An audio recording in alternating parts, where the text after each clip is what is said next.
Hi friends, this is Manmeet. Welcome back. So today I wanted to discuss what happened when someone rear-ended.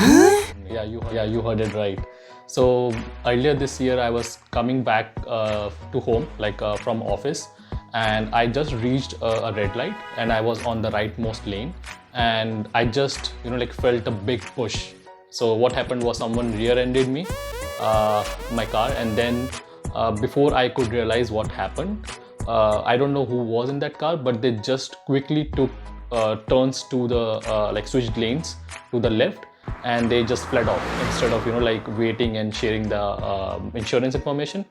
So initially I thought, okay, now what do I do, right? So then I went back home. I discussed it with my wife, and then we both went to the police station, which was nearby. And then the officer told me that based on the damages, there was a big damage to the rear bumper, and they told me that we had to actually go to the collision center. So the next day we went to the collision center to report the incident, because we need that report or incident number to initiate a claim with the insurance company. And I was in GTA, but my insurance was still from the USA. So I actually had to initiate the claim online. And since I was not in USA, so the process was a little different.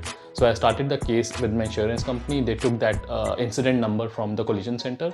And since I was not at fault directly, because someone rear-ended me, so they did the initial damage inspection via third party.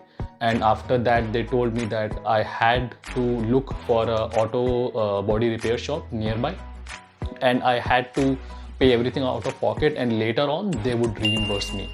So that is how it actually went. I found a auto body shop near my home, and again, like, there was some complications, because since my car was from USA, so they took some time to locate the parts which would fit the entire rear bumper.